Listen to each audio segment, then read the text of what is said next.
এখন পর্যন্ত হওয়া টি-20 বিশ্বকাপে প্রতিটি আসর খেলেছেন সাকিব আল হাসান।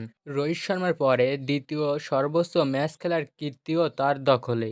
সর্বশেষে ম্যাচে গড়েছেন টি-20তে রেকর্ড 50টা উইকেট নেওয়ার মাইলফলক। তবে সবকিছু তো শেষ আছে। তাছাড়াও সাকিবের বয়স যে 37-এ পড়তে চলেছে, তাই অনেকেই ধরে নিচ্ছে এটা হয়তো তার শেষ বিশ্বকাপ। এই বিষয়ে সাকিবের ভাবনা কি, সেটা জানতে চাওয়া হয়েছিল ভারতের বিপক্ষে ম্যাচের পর। সাকিব অবশ্য বলছে ভিন্ন কথা।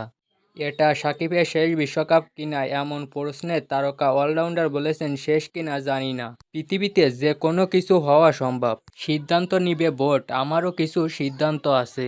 এর আগে সর্বশেষ ভারত বিশ্বকাপে নিজের অবসর প্রকাশ সম্পর্কে এক সংবাদকালে সাকিব বলেছিলেন, 2025 সালে চ্যাম্পিয়ন ট্রফি দিয়েই আন্তর্জাতিক ক্যারিয়ারের ইতি টানবেন তিনি। সেই হিসাবেই এটাই তার শেষ টি-20 বিশ্বকাপ হওয়ার কথা।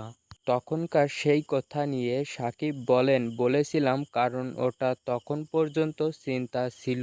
চিন্তা পরিবর্তন হতে পারে, এসব নিয়ে চিন্তিত নই আমি।